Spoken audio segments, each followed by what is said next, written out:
बुधस्यांतर्गते जीवे लग्नात् केंद्र त्रिकोणगे स्वच्छे वा स्वर्क्षगे वापि लाभे वा धनराशिगे देह सौख्यम धनावाप्ति राज प्रीतिस्त तथैव च विवाहोत्सव कार्याणि नित्यम मिष्टान्न भोजनम। तो मित्रों, महर्षि पाराशर बृहद पाराशर होरा शास्त्रम के 60वें अध्याय के 56वें और 57वें श्लोक में कहते हैं कि यदि आपकी जन्म कुंडली के अनुसार आपके ऊपर बुध देवता की महादशा चल रही हो और अंतरदशा में गुरु देवता की अंतरदशा चल रही हो तथा ऐसा गुरु आपकी जन्म कुंडली में लग्न से त्रिकोण भाव में, केंद्र भाव में या फिर स्वराशि का होकर के उच्च की स्थितियों में बैठा हो या फिर उच्च का बैठा हो या स्वक्षेत्री हो, तो ऐसा गुरु जो है आपकी जन्म कुंडली के अनुसार शारीरिक सौख्य प्रदान करता है और धन की प्राप्ति करवाता है। राज प्रीतिष्ठ तथैव च, कहते हैं कि राजा की प्रीति दिलाता है, अर्थात सरकार की तरफ से आपको बड़े से बड़े कॉन्ट्रैक्ट वगैरह मिलने लगते हैं, सरकारें आपके ऊपर प्रसन्न हो जाती है, आपके काम से बहुत खुश होती है। और कहते हैं कि विवाहोत्सव कार्याणि नित्यम मिष्टान्न भोजनम, तरह तरह के पकवानों का स्वाद लेने का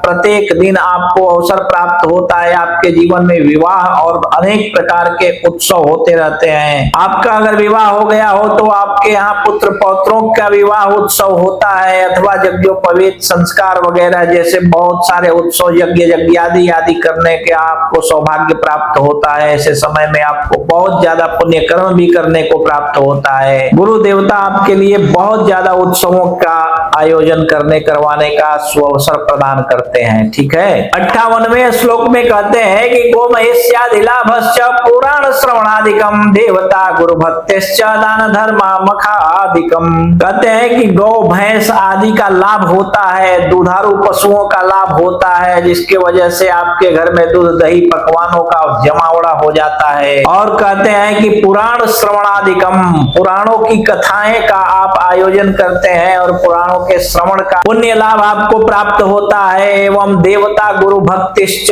देवताओं की भक्ति करने का, गुरुओं की सेवा करने का अवसर आपको प्राप्त होता है। और दान धर्म मखादिकम, दान धर्म आदि करते हैं तथा बहुत बड़े से बड़े यज्ञ आदि का आयोजन भी आप करवाते हैं। और 59वें श्लोक के पहले लाइन में कहते हैं कि यज्ञ कर्म प्रवृद्धिश्च शिव पूजाम फलम तथा, कहते हैं कि देवता के मंदिर बना करके उसकी प्रतिष्ठा करने का भी सुअवसर आपको प्राप्त होता है। और ऐसे गुरु देवता आपके जीवन में अनेकों प्रकार के उत्सव तथा अनेकों प्रकार के धार्मिक कृत्यों को करने का सुअवसर प्रदान करते हैं, और जिसके वजह से आपके पुण्य कर्म बढ़ते चले जाते हैं, जिसके वजह से आपके यहाँ धन धान्य की भी वृद्धि नित्य निरंतर होते रहती है। राजाओं की प्रसन्नता एवं सभी परिवार प्रसन्नता पूर्वक घर में रहे, ऐसा योग बन जाता है। ठीक है, तो इसी प्रकार आप अपनी कुंडली भी देख लीजिए और अपने बारे में स्वयं की कुंडली देख करके स्वयं से समझ लीजिए। और यदि इसके बाद भी आपको आपकी कुंडली समझ में न आवे तो आप अपनी कुंडली किसी कुशल श्रेष्ठ अनुभवी विद्वान ज्योतिषी को दिखाइए। और कोई श्रेष्ठ विद्वान यदि आपको आपके आजू बाजू में न मिले तो आप अपनी कुंडली हमें दिखाइए। आप